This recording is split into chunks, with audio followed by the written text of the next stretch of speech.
Hey, it's MK, and today I am playing along with Mix It Up Monday, and this is the sketch by Mel Walken that we are going to be mixing it up with. So part of Mix It Up Monday is to incorporate some sort of mixed media. So I picked out this stencil that was from a June monthly box from a few years past from Some Assemblage Required, and I'm going to use these two inks through it along with some blender brushes. I've got brown, and now I have my green.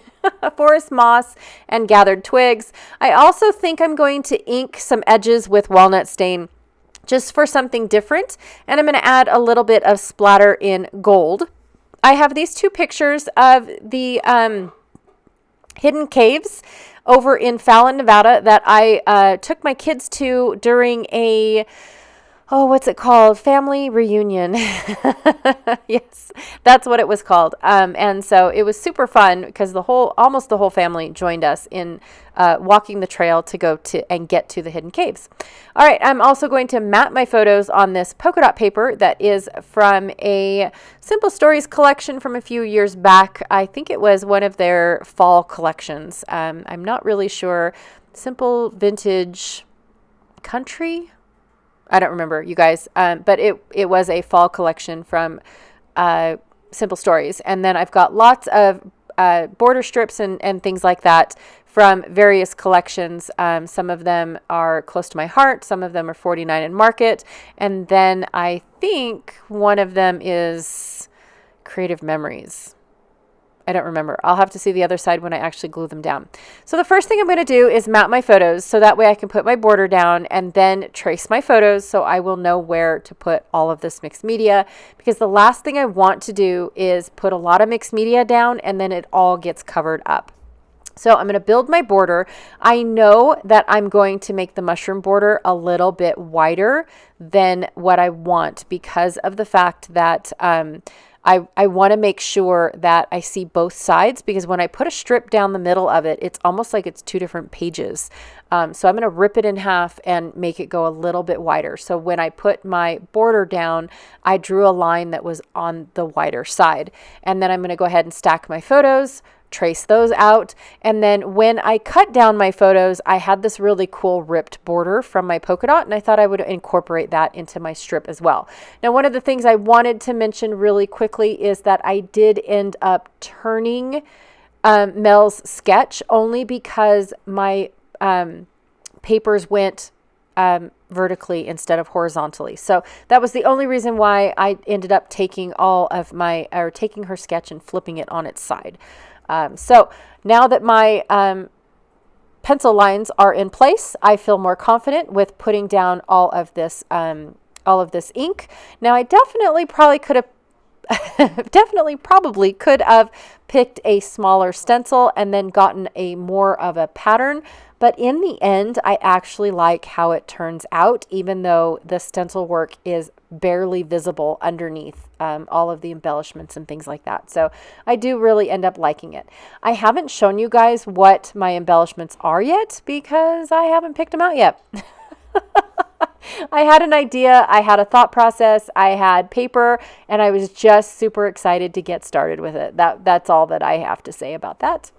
So now that that is there, I'm going to go ahead and add the little splattering. I like adding splattering before I add all of my elements more than I do after, because after I feel like they go everywhere and I have no choice because I've got everything on the layout and I can't cover it up. If I do the splattering before and I get a part where I don't really like it, then I can make sure that an embellishment accidentally covers it up or it's in the background.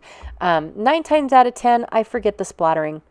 And so I end up doing it as an afterthought.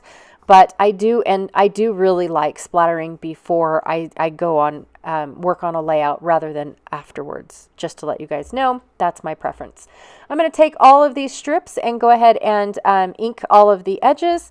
Now this is I believe this is offered by the museum, and it is a tour of the hidden caves, and then it takes you on a path and you get to see some petroglyphs. Now, petroglyphs are naturally made images in rocks that are made by rain, like the collection of rain. And it is the memory of the rocks that happens to do it. And sometimes it looks like a bird, sometimes it looks like a bear, sometimes it looks like it's just a swirl or something because a snake was resting during the rain, or something like that. It just is so random that it looks like somebody in the past did it to a rock, but in all honesty, it was nature itself that took a picture of whatever was memorized in that rock. And so it's really super cool. I do have pictures of us on the trail and all the different petroglyphs that we saw on the trail. We went into a cave that is actually like, it was made by the waters that used to cover Nevada, which is really weird. Nevada used to be super uber wet. And then it dried up over the years, causing a lot of the people that used to settle in Nevada to actually have to relocate because of how dry and lack of water that was in the area. So it's actually kind of cool. Inside the cave, you learn a lot more about the people that used to live in the area and everything else and what they did.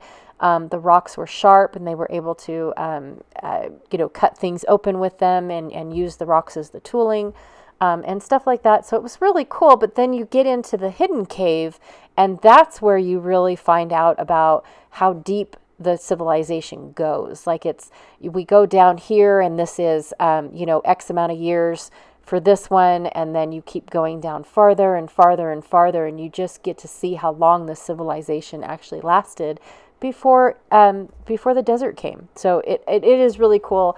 I do like starting my little trips and adventures with a page like this that has plaques and introductions and things like that to it. So it's just one of the things that I love doing in my layout. So that way everybody knows that you're getting ready to come up on the hidden caves page, right? So I just really like that. All right.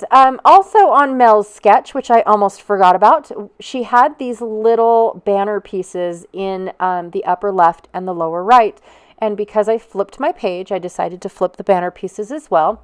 So I'm going to have one going into the page on the upper left and into the page on the lower right.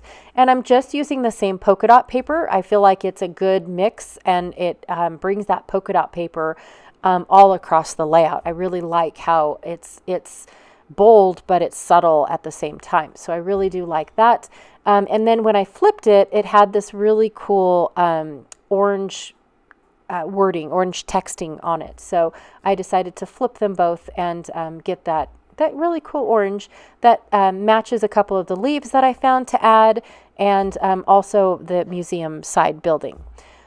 These leaves, the bright colorful leaves that I'm adding, are from this year's advent calendar. So not this year's because we're in 2025, last year's. It's weird to say that. But it is from last year's.